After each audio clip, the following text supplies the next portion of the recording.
With the wind and sun behind me, I positively powered eastwards up George Sound in a really good time.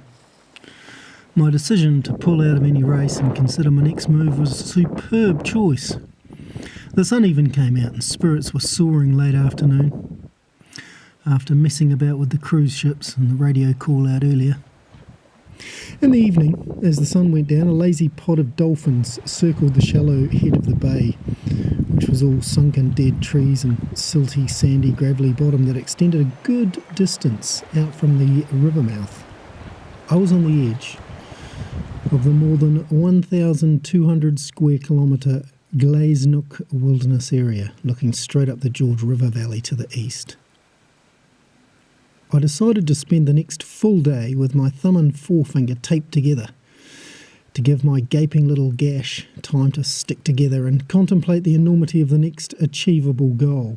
I was going to try and get enough weather info and attempt to predict what the weather might be doing 400 nautical miles away in 4 days' time. I'd never had to consider that before, all by myself, like my life depended on it. You know, just to enhance the mad sailor myth. This is amazing. I probably look pretty weird. But wait, there's more. There's 3 different brands of insect repellent.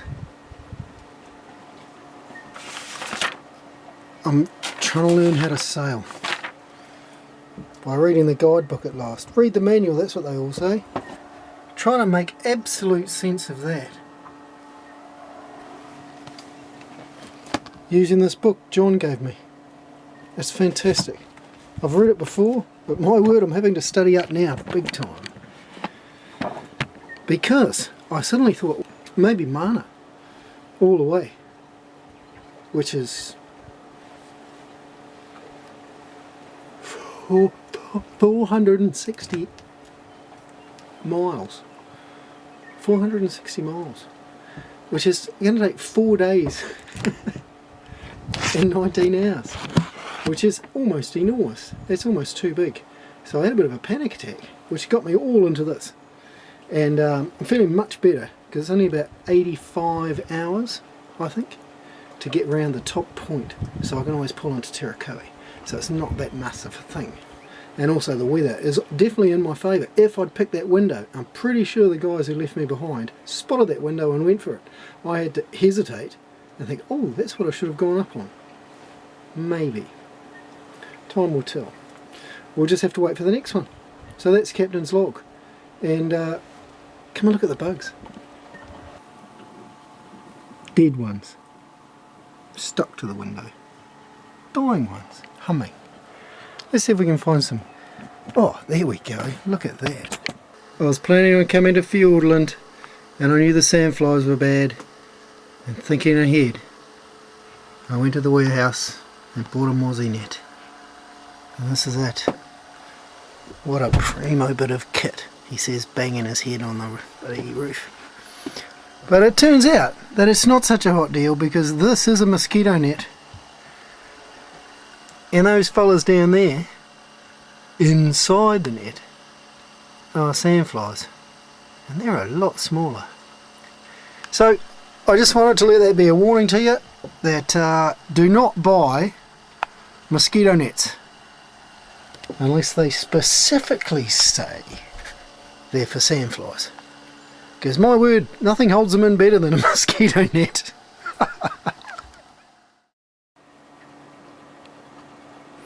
Advice was tuck in behind and follow a cosy front up the west coast, with a couple of days southwesterly flow up the coast and following seas. A couple of readable long-range weather facts forecasts and maritime radio VHF broadcasts during the day appeared to show precisely that scenario. I couldn't believe my luck.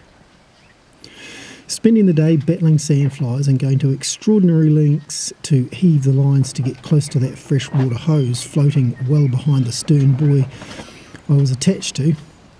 When I finally got it, it wasn't even flowing. So I went ashore in the misty afternoon to see if I could perhaps clear the intake somewhere, but the sandflies beat me back while the birdsong distracted, and it wasn't that I needed water anyway. I tried to record the bird song, and I got my old Sony 105 video camera with a long-range boom mic out. Well, not long range, it's only a few inches long, but it seemed to give me a better recording.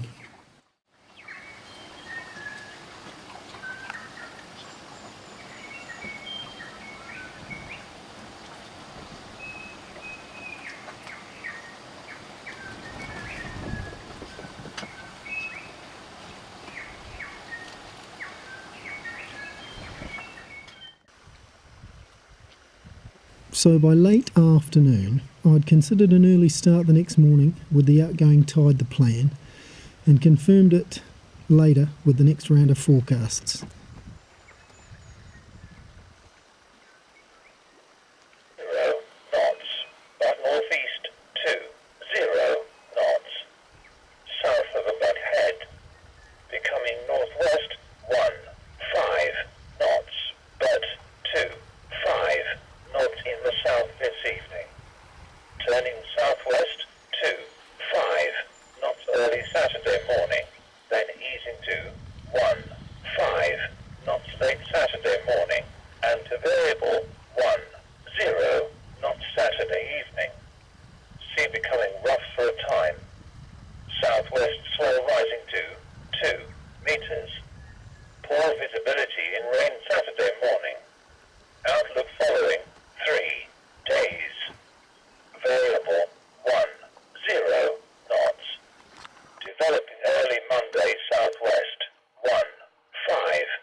Then it rained in a pitch black night downpour that was just out of this world. It felt like thick rain that didn't just fall, but was being absorbed into everything. It felt good breathing it in, standing in the companionway.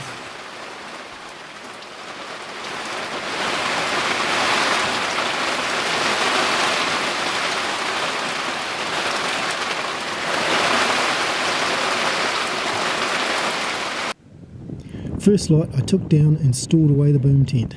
Ship-shaped everything, hanked up some large sheets that had been used to tie on with, and flew out of George Sound on a pocket handkerchief foresail in clear skies for a picture-perfect flying start.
Yeah, another beautiful morning at sea. And this morning it's Jackson's Head. It's been a good run up the coast so far, really, all things considered. Motoring pretty much all the way. I've been worried about having to pull in somewhere to get some gas. And I just did a bit of maths this morning by measuring the tank. I'm pretty sure I had 60 litres in there yesterday morning, and now there's 40, so that means I've used 20 in 24 hours, and I've got 20 left and 40 in reserve, so that's 60. So I can do at least another 3 24-hour spells at 4 knots or 3 point something. So that's all on gas is possible, and it shouldn't be all on gas anyway. Anyway, feeling good about that. Batteries, a bit dodgy. The starter battery has stopped charging or not reading anything on the dial. It's a very old dial. I like to think it's the dial, or maybe the battery's disconnected. I haven't figured out that yet.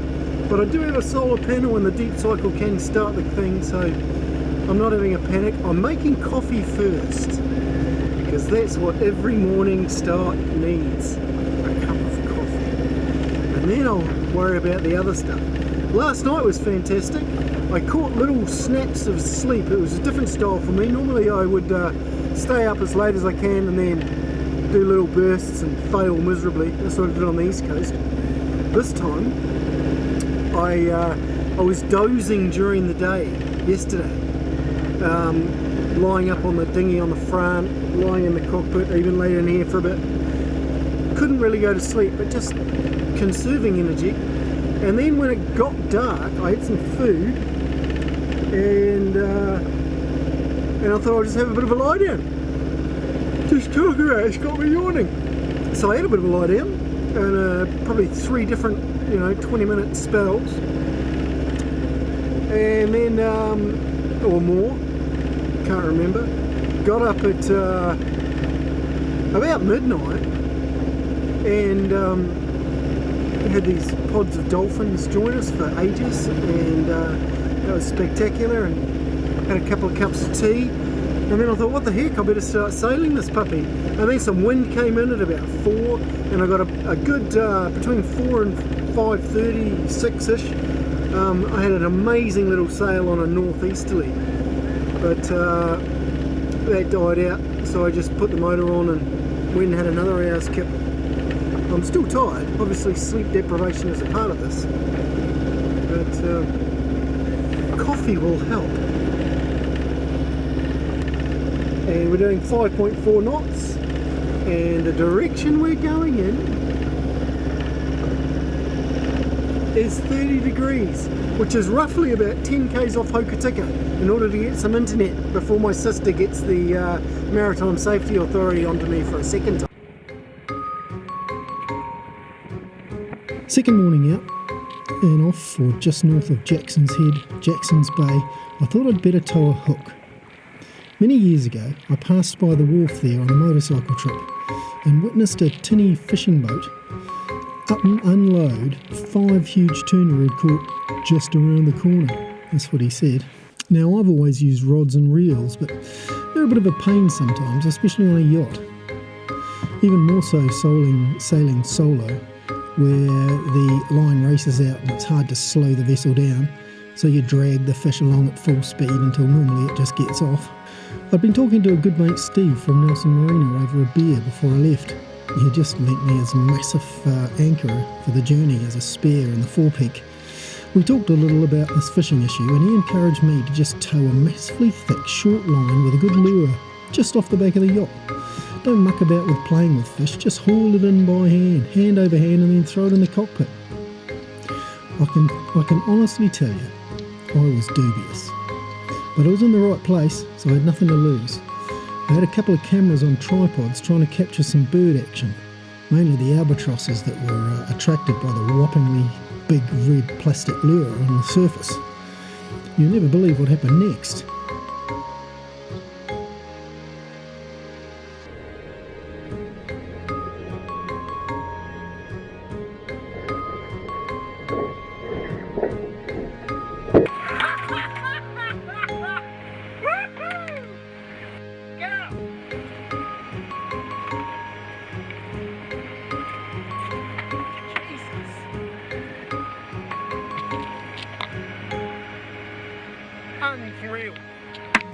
How easy was that?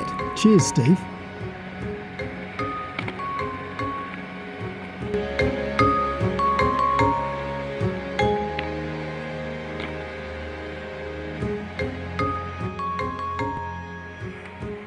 Well, that sure was exciting. That was a hell of a morning. Started out with a bit of a rough night really at the end of things, and then I felt good about fishing because the birds were getting into the lure out the back. So I thought it might fool the fish as well. I set up buckets so that it would rattle. Didn't even notice it, except the line was way down. Heck of a surprise when it was an albacore tuna, and now it's all chopped up in steaks and in the fridge, and I'd love to eat one. But as you can see, it's really rock and rolly, and and it's no real fit state to eat, I guess. So after the tuna, catching it, then I had to process it. So that took me about half an hour. In that time, I got absolutely soaked. So these jeans are just about to stand up on their own now. And I didn't notice the sailing speed. We've been doing 2 knots for ages.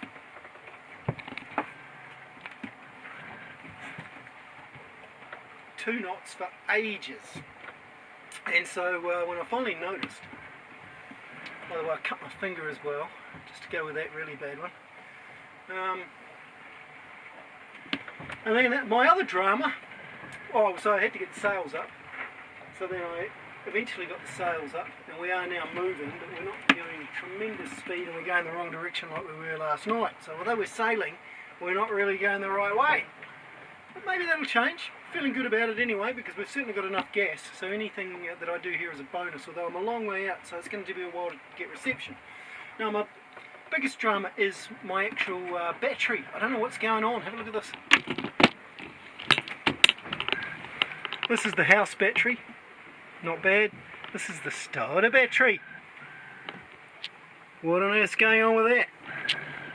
Well, I was wondering as well. Oh, by the way, I tried to have a shave too. Well, I didn't. I got my scissors out and tried to cut off some of my growth. We're getting into warmer climes, so I put my shirt on. I got out of my shitty wet clothes. Oh, and that's the other thing that happened this morning. When I went to put the sail up, I let go of the halyard. I've only ever done that once before in my life. The halyard is the rope that pulls the sail to the top of the mast. And you pull a rope down there and it pulls up from the top of the mast. It's an absolute nightmare if you let it go at sea, because you're heeling over all the time. And this rope just swings right out. And this is my brand new halyard, the blue one. And right out it went, right out. And then it swung around because it's really lumpy sea, and it wrapped around the back, and it was too high for me to get down, and had to get a boat hook, and I'm wandering around with this huge pole and a hook trying to get it down. Eventually I managed to grab it and get it down. Oh, there's a nightmare. Never ever let your halyard go. I tell myself that every time I go to the mast after the brave coconut did it to me. And geez, I'm so glad I didn't have to climb the mast to get it back. That would have been a nightmare scenario. Anyway, it's all good. It's all fantastic. The wind's probably going to die. It's going to be all motoring, but I've got a chili bin full of tuna. I've got something funny with the battery, and I survived a halyard mishap. And it's not even lunchtime.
been waiting for that ominous thing all night, and it's taken till dawn.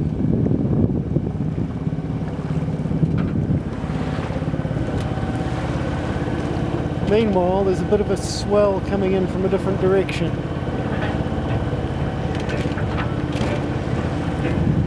Which is what I thought I sensed last night.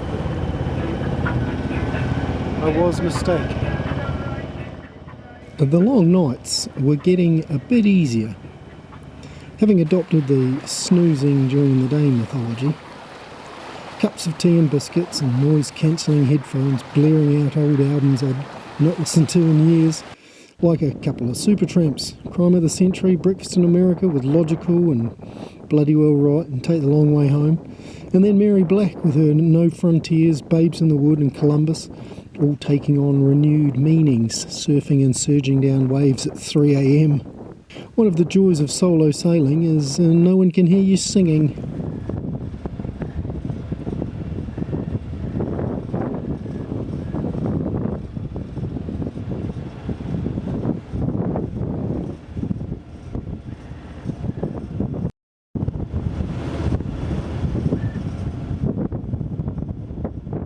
The last day of the journey was phenomenal.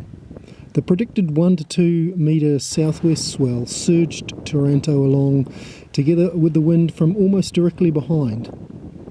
I alternated occasionally from port to starboard tack and used an old sheet as a jibe preventer.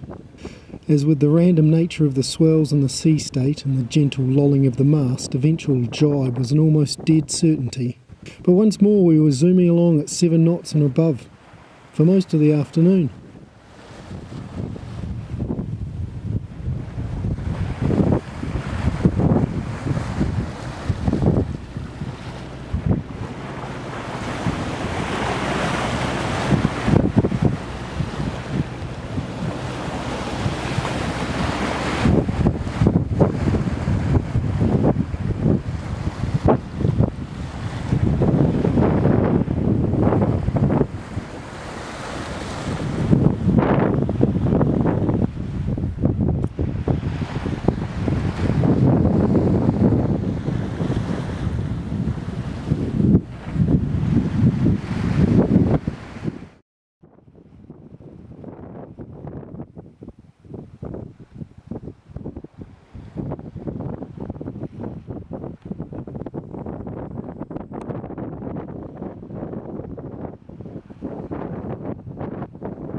past Kahurangi Point and its lighthouse, and then Anatori River.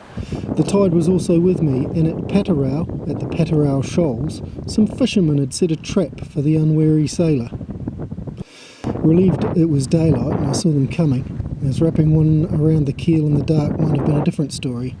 Looking back on it now, I should really have considered it a possibility. My only other known near miss with fishing nets and craypot tackle was heading down the east coast on another noticeable seabed feature.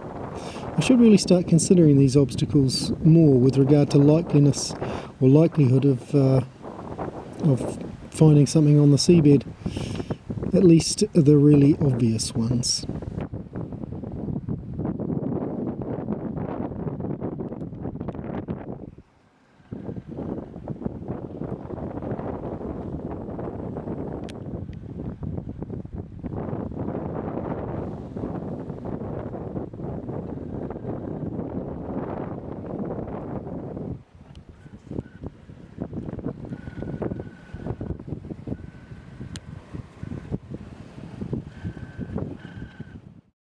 At the spectacular Wharariki Beach, I had what appeared to be a strong internet connection and thought to try posting a live feed direct to Facebook to let some folks know that I was getting close to home and about to round Farewell Spit. I tried 3 times, but alas, the signal wasn't strong enough and it failed on all 3 occasions. Reviewing the footage caught on my tablet, it was probably for the best.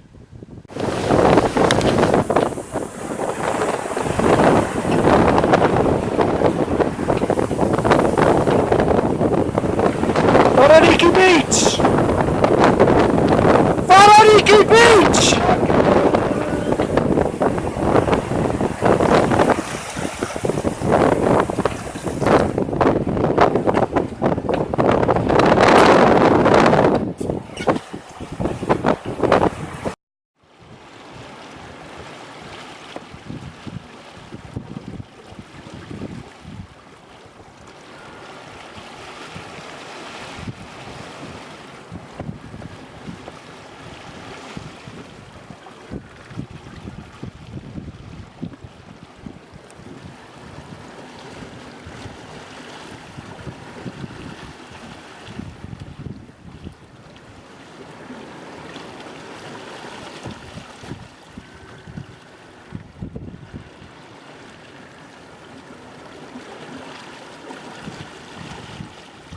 The long slither of Farewell Spit appeared with its low sand dunes extending 20 nautical miles long.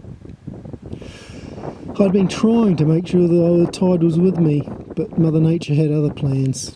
Like a horse bolting for the stables, this was exciting. I chose to keep moving and avoid the main tidal flow and perhaps get in a back eddy or something. It sure as hell didn't slow me down anyway. But I did possibly tempt fate with the shifting sands and only 3 metres of depth, but I was on a roll. It was great to see the massive gannet colonies near the lighthouse too.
It's funny how getting around the spit felt like I'd done it. The tragic reality, however, was I was still having to go another 20 nautical miles south to a safe harbour. And on cue, the wind stopped in the dark and in the lee of the land. I had a rather drawn-out 4-hour motoring exercise to finally make an old favourite of mine, Bark Bay, where at midnight I knew I could safely enter in the dark and chuck out an anchor at full speed on the sandy bottom and be safe until morning. There appeared to be just one large catamaran as sole company. I cooked up a huge feast of tuna with olives, capers and mayonnaise, and with that fell unconscious until 9 the next morning. Sticking my head gingerly out of the companionway into the bright light, I heard my name being called. It was Martin Holmes, aboard his big new catamaran Te Hare Nui, meaning great joy in Maori, and it sure gave me that. Martin came over and we swapped some stories and tuna steaks for his charter guests. It felt great to be back home in Abel Tasman National Park. I was actually not at all keen on getting back to the Nelson Marina and all that it represented, so I lingered in the park, first at Falls River and then behind Adele Island for a couple of days. I honestly felt that the hardest part of circumnavigating the South Island of New Zealand was not the circumnavigation, but the necessity to return to normality at its ultimate conclusion. Thanks for watching my videos. I hope you enjoyed some of them.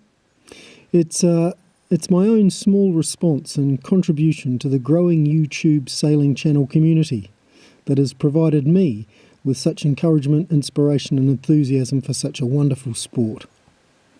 Now then, where on earth shall I get to next? Leave me a comment if you like. Until next time, ciao for now.